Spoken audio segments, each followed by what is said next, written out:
All right, welcome back. Yes, it's January 3rd.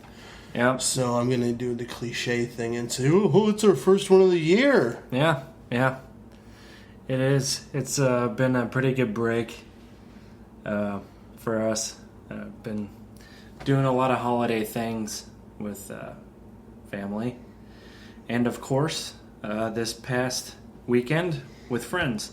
Yeah, this we all had that the Christmas thing going on, and then that comes and goes, and luckily that is over because I'm tired of this time of year.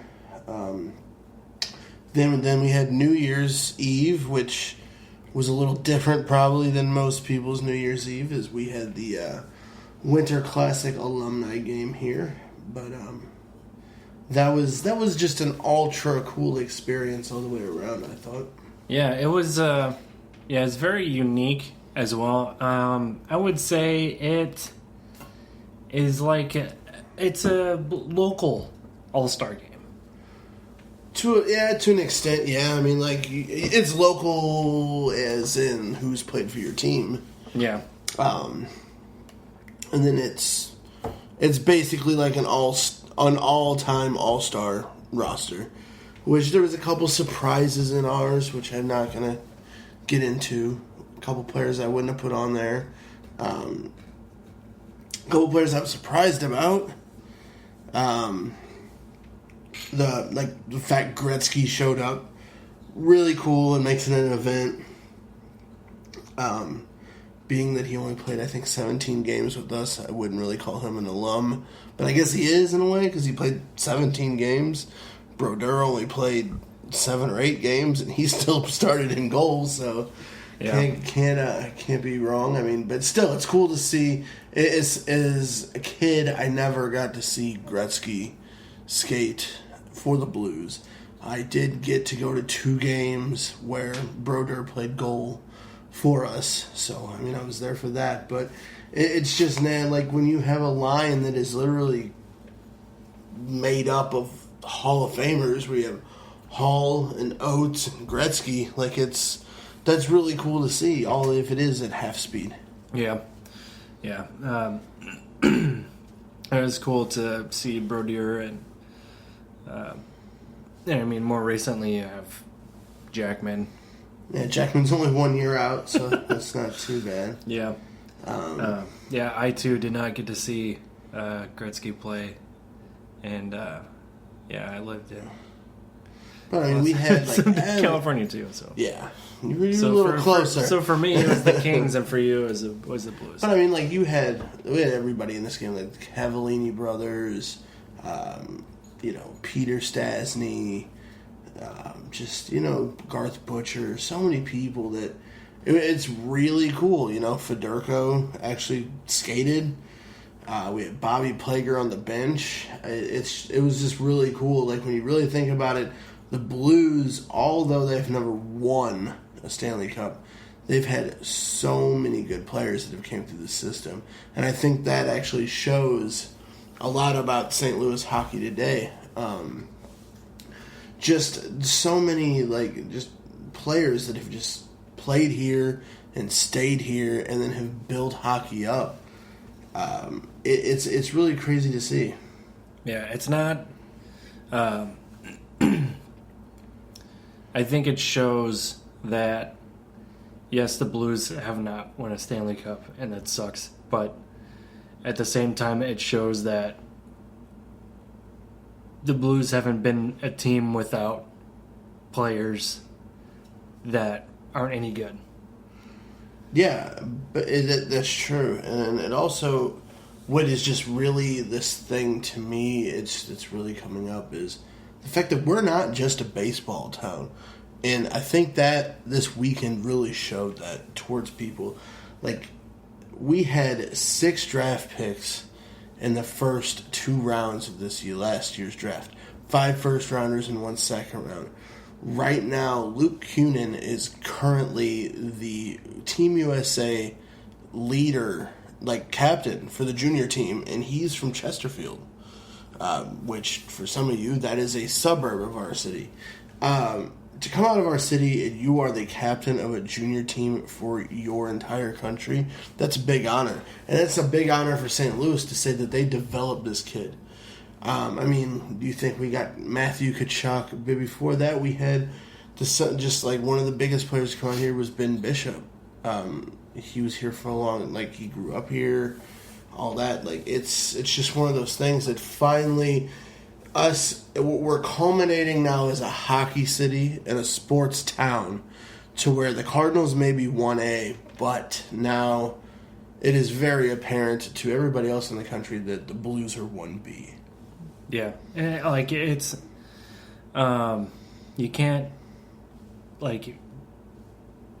really put the Blues at second place now.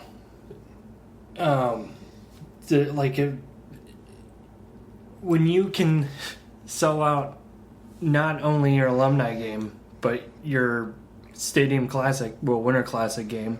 Yeah, like it goes to show like.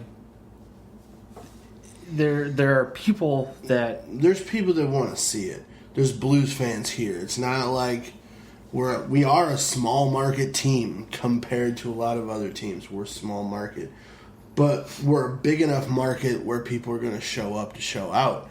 And I mean, a lot of that could be, too, that people just wanted to be there at the event. To say that they were there. Oh, of course. Maybe not huge hockey fans, but... There was hockey fans there. That's all that mattered. Is that it didn't matter if you were a hockey fan or not. You were there for the spectacle of the whole weekend. Even, I mean, we didn't get a chance to go over it, but I've heard so many people say good things about the whole Ballpark Village experience, and everything they had over there was good, and just the all around entertainment of the whole weekend and the atmosphere. I will say that I thought everything was set up very nicely. The way the presentation, the way the field looked, the placement of the ice, they did everything amazingly. And leave that to, the DeWitts who own Busch Stadium and the Cardinals and the NHL, leave that to them for everything they've done this for a few years now. They're, pretty much know what they're doing, but I mean, it was a good all-around time, and I don't think you could have asked for a better matchup than Blackhawks Blues. Yeah.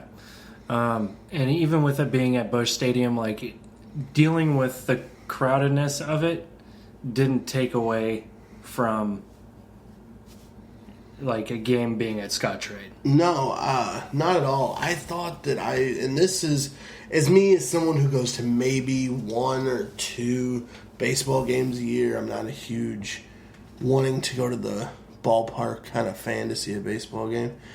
There was more people there for the Winter Classic than any game I've been to of a Cardinals game in the last 3 years. Yeah. And I can safely say that, albeit if the fact that like every seat was filled, but just even walking around, it was crowded, but it wasn't hard to move. They could have done a little better in certain spots, I'm sure, like smoking places, for instance, like only having one of them in the whole stadium. I heard a lot of people complain about that. So if you were it created a lot of traffic in unnecessary areas yeah. For real. It's if you wanted to go to one of the team stores, it was halfway impossible. Yeah. Or you found the one team store that no one knew about and there was nobody there. Right. So it kind of it was a bit of a bit of a worry at times, kind of how you were gonna like move and get around everything. But at the same time, if that's all I had to complain about is if I can't get to the store quick enough, I think we did okay. Yeah, I getting to the restrooms was much more convenient. Yeah, I think I thought Saturday. Well, on Saturday, like for the alumni game, it really prepared me. I was like, okay, well, this is what it's going to be like on Monday. So I felt like, here's how I can prepare for Monday. Blah blah blah. Like in my head, well, I was completely wrong. 2 totally different days. Mostly just because on Monday, I think it might have been the weather. It might not have been, but it was just to the point where everyone was in a hurry.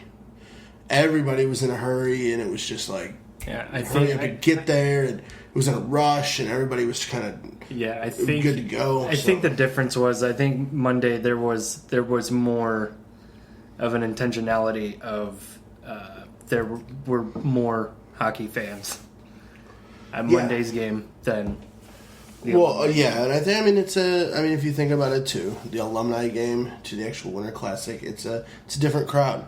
The alumni game was it was an older feeling crowd almost, maybe more relaxed atmosphere. Yeah, and I will say that on Saturday, not as many Blackhawk fans.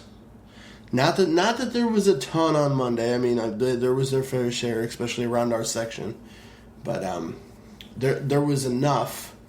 But really, I will have to say that they got it off without a hitch on both days. Like, everybody was there. I mean, really, there was no problems. And there could have been. There could have been problems with the ice, especially Monday. Yeah. Could have been problems, and there wasn't. They zambonied the ice.